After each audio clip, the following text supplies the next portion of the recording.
Esse negócio do comércio eletrônico, sabe na verdade como surgiu? Na verdade, o primeiro cara que quis fazer, se não me engano, o primeiro cara que quis fazer o comércio eletrônico dentro do BBS foi a Livraria Cultura. Isso, o Hertz. Sérgio Hertz. Não, o Pedro. Pedro Hertz. O Sérgio naquele tempo estava na escola, tá?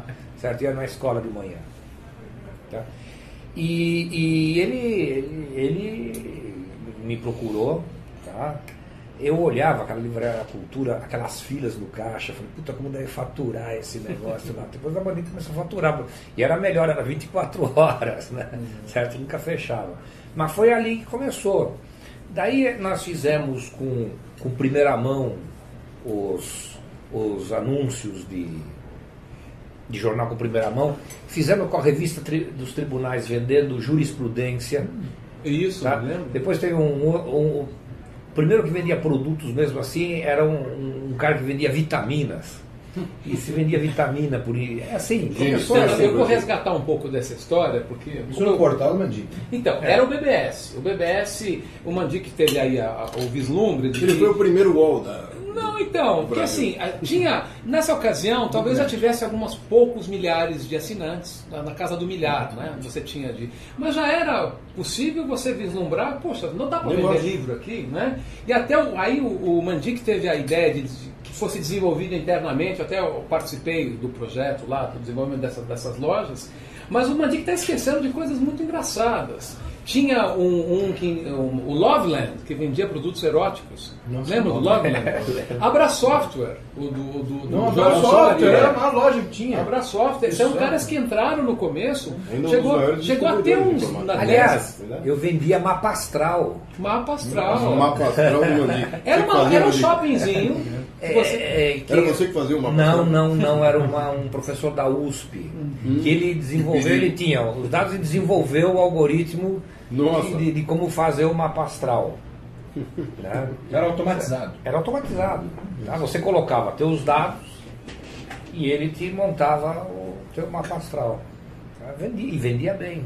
Chegou até mais ou menos 12 lojas concomitantes. Não me lembro agora o número de lojas. Mas enfim, para você pensar que comércio eletrônico inexistia completamente, não existia na internet nessa época, estamos falando de BBS. É um negócio assim de maluco. Bulletin Board System. BBS foi um negócio, na verdade, que as pessoas que proviam esse serviço naquela época, vale lembrar, tinham que comprar ou alugar linhas telefônicas, não era isso, Mandic? Isso. Não é? Aqui no Brasil a gente não tinha telefone para todo mundo. E custava $4.000 cada linha. E custava $4.000, isso sem falar no Alphaville. O direito de uso. No Alphaville custava 10. E eu, inclusive, cheguei a ser, na época que eu estava na faculdade, um investidor disso. Eu comprava linhas telefônicas e alugava. E muita gente vivia disso. E graças ao Sérgio Mota, a coisa mudou. O Sérgio Mota mudou e eu acho que foi muito bom. O Mandic vai contar o detalhe, mas me corrija, Mandic, mas você, quando foi expandir no BBS, você precisou que a Telesp, na época, atuasse lá no teu prédio? Como é que é a história? Na verdade é o seguinte, primeiro que a gente tinha que alugar linha, comprar, tinha que dar um jeito. Só que depois começou a aumentar tanto o tráfego.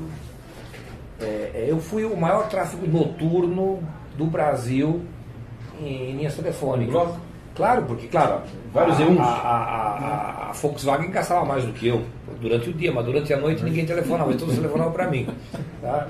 Nós chegamos a derrubar a central telefônica aqui de Pinheiros. Caramba. Tá? E os caras falaram, alguma coisa acontece lá, daí. Coisa acontece. Daí vieram da Telesp. Telesp. Lá me dando as linhas telefônicas. É claro, você gerava esse movimento todo. Eu gerava a minutagem. Né? E o BBS, ele nasceu no quarto de visitas no apartamento onde eu morava. Eu cheguei a ter, naquele apartamento, 90 linhas telefônicas. Naquele quarto? Depois quando subiu pro teto do prédio? Não, lá em cima. Lá em cima, Tá? 90 linhas telefônicas. Um apartamento com 90 linhas telefônicas. Mandic, você recebeu alguma vez alguma decisão, uma ordem judicial diferente, pitoresca? Alguma coisa chamou a atenção? Eu recebi os processos normais que eu causei aí. Aliás, de vez em quando você recebe uma coisa que para um usuário, certo?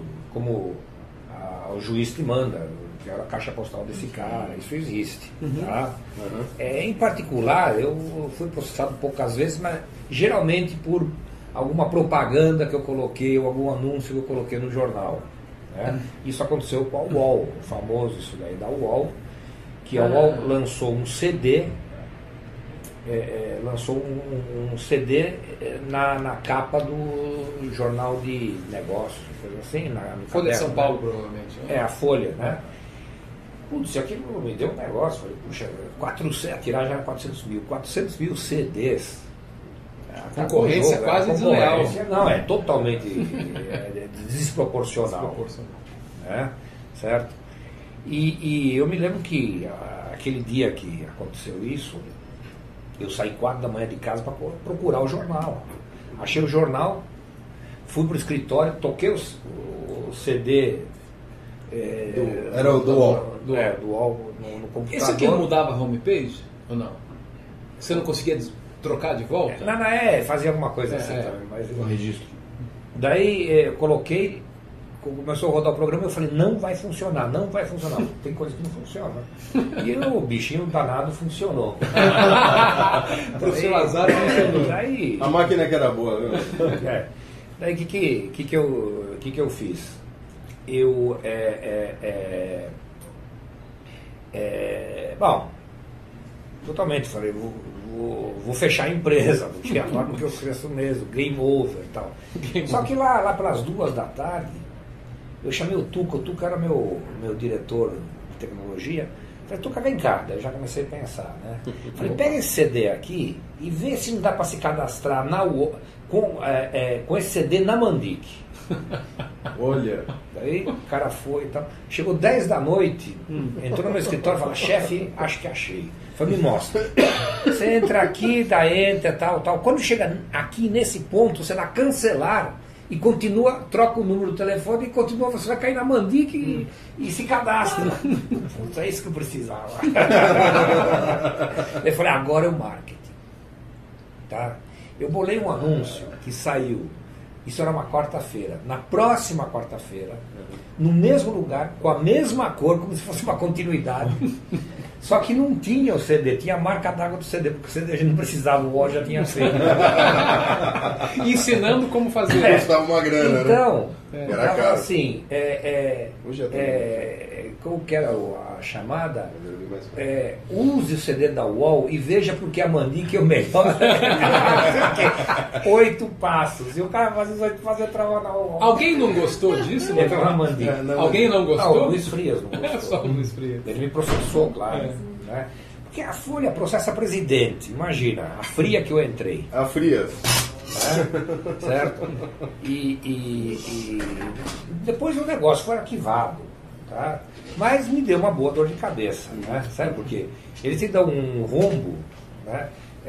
Não é como estão julgando aí o mensalão e falam, não, você tem que pagar 100 e poucos salários mínimos de multa, então ele me compensa. O cara me deu uma multa que não cabia nesse prédio.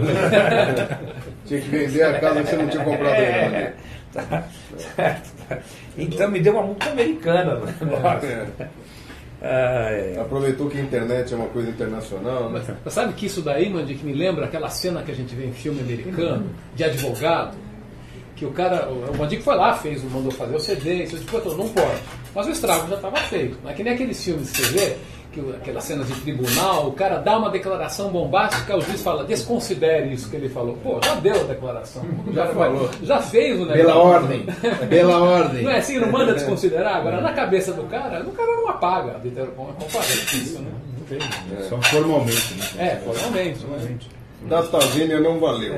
Ô Mandic, e aquela história de pegar o avião e atender o cara? Tem umas histórias aí que eu estou lembrando. Não, foi o seguinte, eu sempre falo assim, Pegar um avião? quando o cliente reclama, o que ele está fazendo? Ele está te dando uma consultoria grátis. Ele vem dizer o que não funciona dentro da tua empresa e você não sabe. Com licença, abre parênteses, isso é para um empresário inteligente. Fecha parênteses. Uma mandica. Uma mandica, mais uma. E então, só que é o seguinte, um consultor, ele vai te falar o que não funciona na tua empresa. E ele te sorri, por quê? ele quer que o dinheiro que está no teu bolso vá parar no bolso dele. Então ele te vende essa informação que não funciona na tua empresa. Tá? Ele sorri. O outro, não. Ele vem lá te dando uma baita numa bronca, te xingando, tudo é o preço que ele cobra para te dar aquela informação. E eu sempre agradeci esse negócio. Tá? Então, eu falava assim, quando eu tiver um cliente muito bravo, furioso, passa para mim. Porque ele tem coisa para dizer. E daí teve um que fez uma reclamação, e o que eu fiz? Eu convidei ele para almoçar. E ele falando assim, almoçar? Só se você me der uma passagem de avião. Eu falei, já era o cara. Era do Rio. Tá? Mas espera, era um produto de R$19 por mês. Você vai gastar 1.000 de passagem. Pois né? Então o cara te pagava. Daí eu cheguei. Não, obrigado. Daí eu falei assim, não, me diz qual voo que você quer. Tá? No fim, ele não veio. Mas ele contou essa história para Deus e todo mundo. Né? Certo que a gente, na verdade, o que eu fiz? Eu corrigi o problema que ele estava falando. Teve um outro caso parecido também, um cara fora, que ele me deu uma reclamação, mostrou letra vermelha desse tamanho xingando minha mãe. Tá? E eu fui ver, claro, eles tinham feito manutenção no server às 3 da manhã, o cara queria acessar às 3 da manhã, ficou furioso e me escreveu. Daí eu falei, não se preocupe, eu vou te colocar no melhor server que nós temos. Daí eu chamei o técnico e falei, qual é o server mais estável que a gente tem? Esse, coloca a conta dele aqui. Só que esse server no dia seguinte entrou em manutenção. Daí eu falei assim, olha, se eu te falar você não vai acreditar, mas essa é a verdade. Tá? Mas eu vou te recompensar. Você nunca mais precisa pagar nada para a Mandic. Fica de graça. Tá? Credibilidade. Bom, seriedade. Anos se passaram, tá? Já tinha esquecido essa história. Tá? E veio uma reclamação dele que eu já tinha apagado a anterior. Eu nem me lembrava dessa anterior. E nessa eu falei assim, não, eu vou aí no Rio, vamos jantar juntos. E fomos lá no Lamas, aquele... Seria o João da Aranha. Seria o João da Aranha. Desculpei, corrigi, paguei o jantar e tal. Ele no dia seguinte me mandou um e-mail.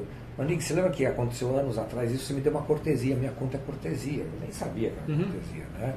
Mas eu fui tão bem tratado, tão bem atendido, eu quero saber qual é o teu plano mais caro que eu quero mudar para o teu plano mais caro. Mas isso é seriedade, é fidelidade. Isso é visão, né? Visão empresarial, uma coisa que falta no Brasil. A gente tem tantas empresas grandes aí, inclusive hoje em dia, passando por grandes dificuldades porque existe aquela mania ruim que aqui ainda existe, persiste no Brasil, de não haver governança. Então o que acontece? As pessoas não se reciclam, não se renovam, a coisa passa de pai para filho, e não significa que o pai foi bom, o imbecil, desculpa, mas são muitos, do filho vai ser bom também. Então, acaba quebrando a empresa, acaba quebrando um negócio que pode ser responsável por alimentar centenas, milhares de famílias. Eu acho isso lamentável no Brasil. No caso de sinceridade, todo mundo erra. O que falta, às vezes, isso falta muito para o brasileiro, é reconhecer e dizer, lamento, eu errei, eu quero te recompensar, mas eu errei. Aqui você vai, não é comigo.